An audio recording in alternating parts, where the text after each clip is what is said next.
नमस्कार दोस्तों, यह डिक्टेशन 70 शब्द प्रति मिनट की गति से रिकॉर्ड की गई है। डिक्टेशन शुरू होने में शेष है 5 सेकंड।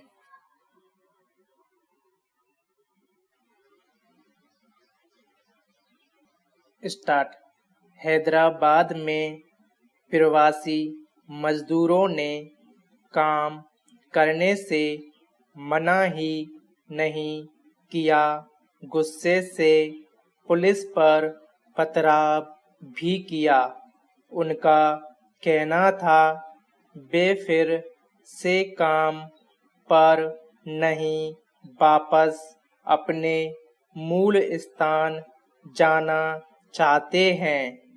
कोरोना संकट में उन्हें जबरदस्ती बेहद खराब स्थिति में रखने जाने के बाद अब अर्थव्यवस्था के तीनों क्षेत्रों में श्रमिकों का अकाल पैदा होने लगा है।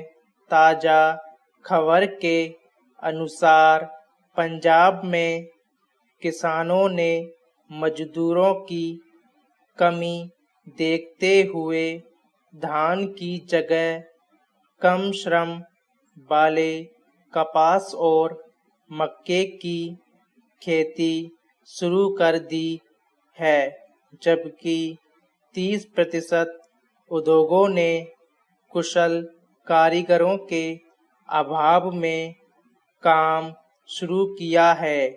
केंद्र सरकार इस विस्फोटक स्थिति से कुछ देर से वाकिफ हो सकी।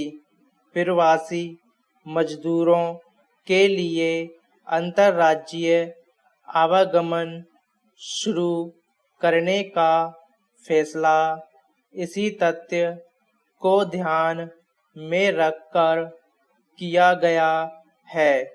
मानसिक तौर पर ये मजदूर बेहद डरे हुए हैं, लिहाजा पहला काम उन्हें उनके मूल निवास तक भेजने का प्रबंध करना होगा।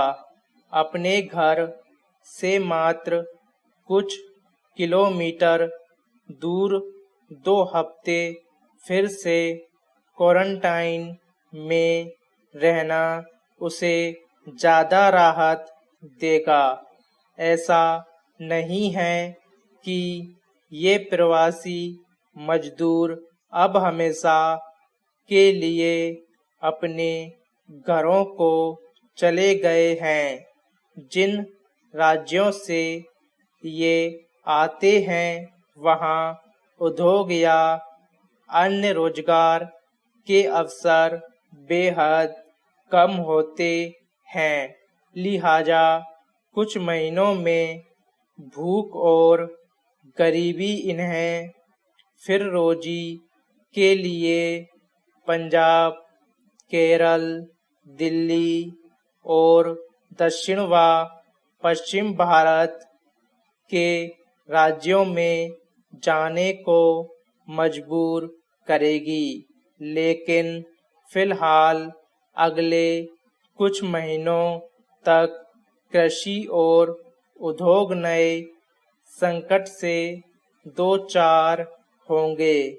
उन राज्यों की सरकारों को जहां से ये मजदूर बाहर जाते हैं, नैतिक और आर्थिक रूप से सोचना होगा कि ये मजदूर बाहर से पैसा भेजते हैं, जिससे राज्य में आर्थिक स्थिति बेहतर होती है, लिहाजा उन्हें बुलाना कोई एहसान नहीं बल्कि निवेश होगा।